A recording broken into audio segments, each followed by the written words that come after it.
Nomor 2. Perhatikan skema mekanisme kerja antibiotik pada gambar 1 dan mekanisme resistensi antibiotik pada gambar 2 berikut. Jadi di sini kita disajikan mekanisme kerja antibiotik. Antibiotik itu merupakan senyawa yang dapat digunakan untuk menekan atau membunuh bakteri atau mikroba yang menginfeksi tubuh. Serta di sini resistensi antibiotik itu merupakan kemampuan dari mikroba dalam menahan atau menghilangkan efek dari antibiotik yang diberikan. Kita mulai dari antibiotik terlebih dahulu. Antibiotik itu berdasarkan sifatnya, dia dapat bersifat bakteriostatik, yaitu menekan pertumbuhan dari mikroba tanpa membunuhnya, dan juga dapat bersifat bakteriosit atau bakterisidal yang bersifat membunuh atau mengeliminasi mikroba. Berdasarkan target serangannya, antibiotik dibagi menjadi beberapa jenis. Yang pertama, antibiotik yang menghambat sintesis dinding sel dari mikroba. Di sini khususnya pada bakteri. Bakteri itu secara umum dibagi menjadi bakteri gram negatif dan juga bakteri gram positif.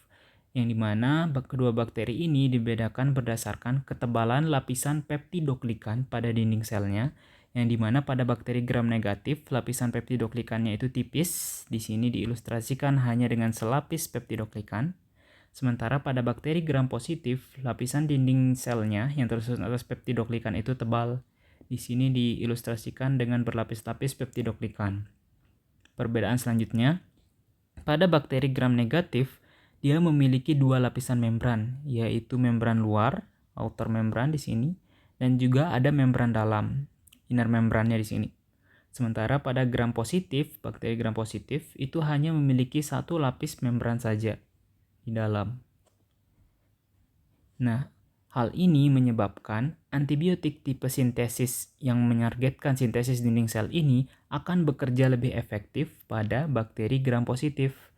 Dikarenakan bakteri atau antibiotik ini bekerja dengan cara berikatan dengan reseptor yang terdapat pada lapisan peptidoglikan dari dinding sel bakteri tersebut, sehingga akan sangat efektif digunakan pada bakteri gram positif yang memiliki lapisan peptidoglikan tebal, sehingga dapat mengeliminasi lebih luas atau dapat menghancurkan lebih luas dinding sel dari bakteri tersebut.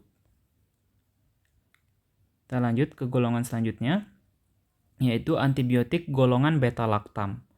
Di sini nice to know aja kalau golongan beta-laktam ini, antibiotik golongan beta-laktam ini umum digunakan dan juga sering kali muncul di pertanyaan.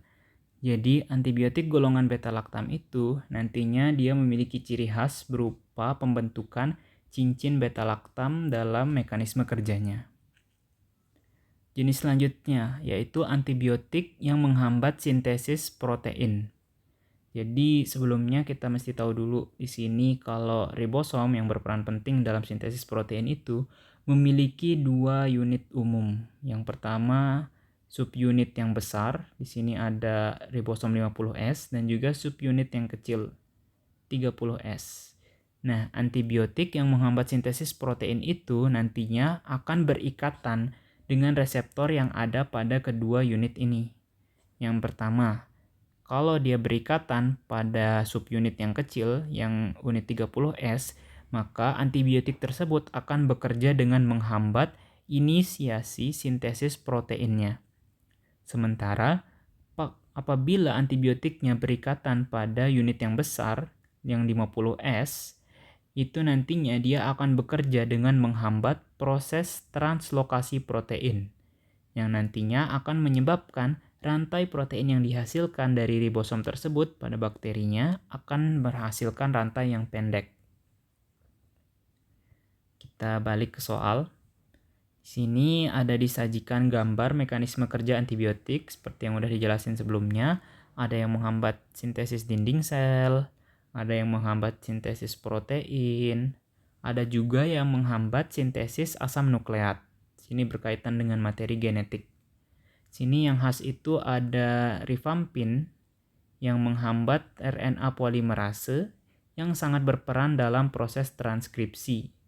Jadi dengan pemberian rifampin nantinya akan menghambat proses transkripsi dari RNA bakteri atau mikroba. Kemudian di sini pada gambar 2 kita ada dikasih mekanisme resistensi antibiotik. Di sini ada melalui antibiotic modification, jadi antibiotiknya diubah oleh bakteri tersebut.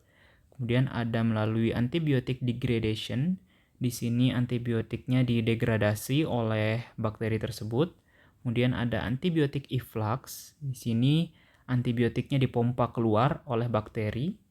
Kemudian ada target modification.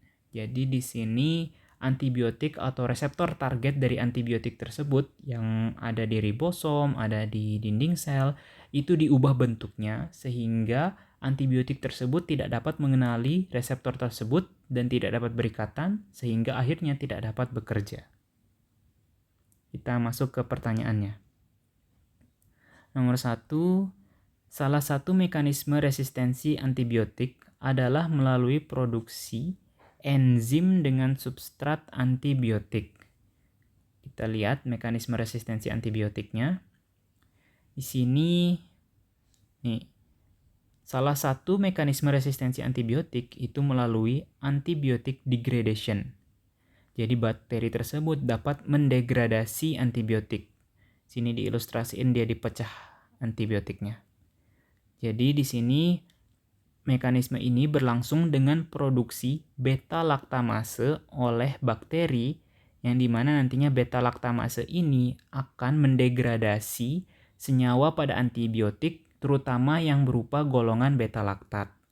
Jadi dia memproduksi enzim yang menyerupai antibiotik tersebut, menyerupai beta-laktat dan menghancurkan, memecah beta-laktat tersebut sehingga tidak dapat berfungsi secara normal. Jadi di sini perlu kita ketahui bahwa beta-laktamase ini merupakan enzim. Biasanya kalau yang endingnya ase-ase itu dia merupakan enzim. Jadi jawaban untuk pertanyaan yang pertama itu benar. Kita lanjut ke pertanyaan kedua. Antibiotik golongan quinolon adalah antibiotik spektrum luas, sedangkan tetrasiklin adalah antibiotik spektrum sempit.